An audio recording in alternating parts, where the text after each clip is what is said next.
ಏನು cherry madam ಅವರು ಇವತ್ತು ತುಂಬ ಸೈಲೆಂಟಾಗಿ ಡೀಸೆಂಟಾಗಿ ಕೂತ್ಕೊಂಡಿದ್ದೀರಾ ಅಂತ ಹೇಳೋಷ್ಟೊತ್ತಿಗೆ ಬಂದ್ಲು ತೀಟೆ ಮಾಡೋಕ್ಕೆ.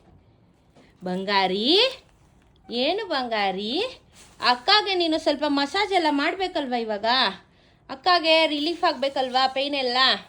ಮಕ್ಕಳು ಏನು ಗೊತ್ತಾ, ಕ್ಯಾಟ್ ಇದ್ದರೆ ಮನೆಯಲ್ಲಿ ಹ್ಯೂಮನ್ಸ್ಗೆ ಯಾರಿಗಾದ್ರೂ ಹುಷಾರು ತಪ್ಪಿದರೆ, ಬೋನ್ಸ್ ಪ್ರಾಬ್ಲಮ್ ಆಗಿದ್ರೆ ನಿಮ್ಮದು ಗೊರಕೆ ಸೌಂಡಿಂದ, ವೈಬ್ರೇಷನಿಂದ ನಾವು ಬೇಗ ಹೀಲ್ ಆಗ್ತೀವಂತೆ. ಅದು ಸೈಂಟಿಫಿಕಲಿ ಪ್ರೂವ್ ಆಗಿದೆ.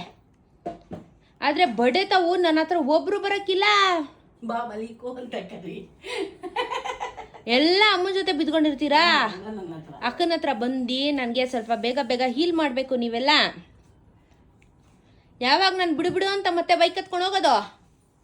ಬಾ ಬಂಗಾರಿ. ಲೋ, ಎಲ್ಲ ಬಡೆತಾವು ಮಲ್ಕೊಂಡವಲ್ಲ ಇವತ್ತು. ಪಟಾಕಿ ಹೊಡಿತಾವ್ರೆ, ಅವ್ರಿಗೆ ಸೌಂಡ್ ಇಷ್ಟ ಇಲ್ಲ, ನಾಯ್ಸ್ ಪೊಲ್ಯೂಷನ್. ದಯವಿಟ್ಟು ಪಟಾಕಿ ಹೊಡಿಬೇಡಿ, ಸೌಂಡ್ ಆಗುತ್ತೆ, ಪೊಲ್ಯೂಷನ್ ಆಗುತ್ತೆ. ನೆಕ್ಸ್ಟ್ ಇನ್ನು ಫ್ಯೂಚರಲ್ಲಿ ಸ್ಟಾರ್ಸ್ ಅಲ್ಲ, ಸಣ್ಣ ಮೂನು ಇಲ್ದಿದ್ರೆ ಬದುಕಕ್ಕೆ ಆಗಲ್ಲ. ಪೊಲ್ಯೂಷನು ಮಕ್ಳಿಗೆ ನೋವು, ಬೇಜಾರು, ಓಡೋಗ್ತಾರೆ. ನಾಯಿ, ಬೀದಿಲಿರೋ ನಾಯಿ ಬೇಕಂತೂ ಅಯ್ಯೋ, ಪಕ್ಷಿಗಳಂತೂ ಒದ್ದಾಡೋಯ್ತವೆ ದೀಪಾವಳಿ ಟೈಮಲ್ಲಿ. ಹಬ್ಬ ಅಂತ ಗೊತ್ತು, ಬಟ್ ಆದರೂ ಸ್ವಲ್ಪ ಅವಾಯ್ಡ್ ಮಾಡೋದು ಉತ್ತಮವಾದ ಕೆಲಸ. ಮನೇಲಿ ದೀಪ ಹಚ್ಚಿ ಸ್ವೀಟ್ ಮಾಡಿ ಒಳ್ಳೆ ಊಟ ಮಾಡಿ, ಯಾರಿಗೂ ತೊಂದರೆ ಕೊಡಬೇಡಿ. ಬಾಲೆ ಚೆರಿ.